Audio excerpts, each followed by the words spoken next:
Kura elektriskā zobirsta no Philips Sonicare ir labākā izvēle šobrīd? Tūdaļ to noskaidrosim.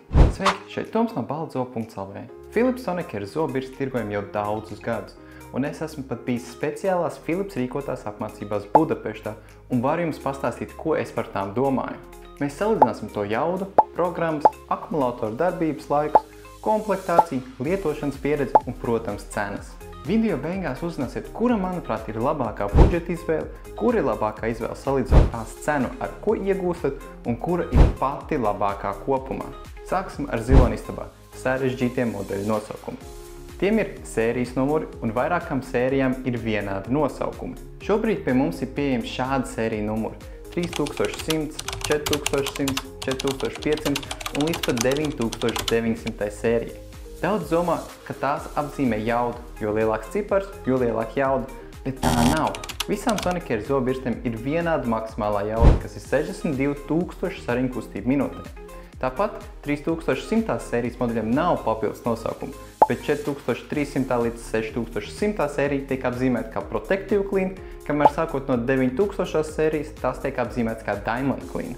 Un pie tam vienā un tajā pašā sērijā modeļiem nosaukumā var būt dažādi komplektāciju varianti. Diezgan sarežģīti, mēs zinām.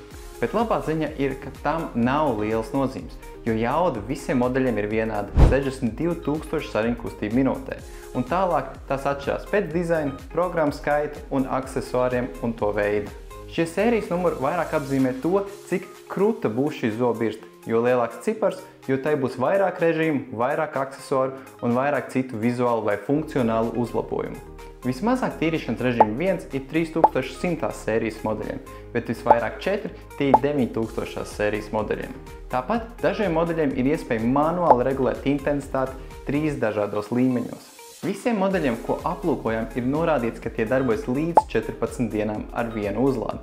Realitātē no visām birstēm, ko esam testējuši, mums liekas, ka baterija tur ilgāk nekā 14 dienas. Lētākiem modeļiem komplektā ir birste, viena maiņas galviņa, lādētājs, kamēr dārgākajiem modeļiem ir birste līdz pat 3 maiņas galviņām un ceļojuma futlārs. Pie tam pāris 9000 sērijas Diamond Clean modeļiem ceļojuma futlārī ir iestrādāts USB kabelis, lai zobirstu atkārtot uzlādētu. Lietošanas pieredze, godīgi sakot, daudz neatšķiras, vai izmantojat pašu lētāko vai dārgāko modeli, jo standarta clean zobu tīrīšanas režīms visām birstēm ir aptuveni vienāds.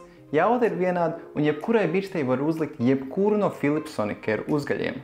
Ņemot vērā, ka lielākā daļa cilvēku ikdienā izmanto tikai vienu tīrīšanas režīmu, kurš tāpat parasti ir pats pirmais standarta tīrīšanas režīms, tad lietošanas pieredze tiešām neatšķiras. Kas mainās, ir to krāsas un vai komplektācijai bija iekļauts ceļojuma futlārs. Gandrīz visām birstēm ir vienāds lādētājs, kur zobirsts tiek uzsprausts virsū.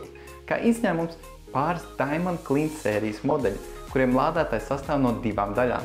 Ir apakšējā metāliskā daļa, ko iesprauž rozetē, un pa virsu liekamā stikla glāze, kurā zobirsts lādējas.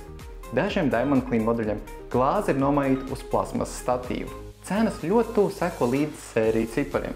Jo lielāks sērijas cipars, jo dārgāka birste, sākot no aptuveni 45 eiro līdz pat 200 eiro.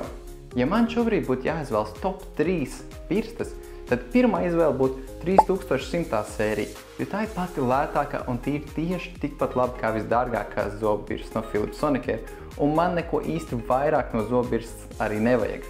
Otrā izvēle būtu 5100 sērija, tikai dēļ papildus pievienotā ceļojuma futlāra. Ir forši, ka braucot ceļojumos ir speciāls cietais futlārs, kur to ievietot, un atsevišķi šie futlāri netiek piedāvāti. Un ja nauda nav problēma, tad man trešā izvēle būtu 9000 sērijas birste ar stikla uzlādes glāzi.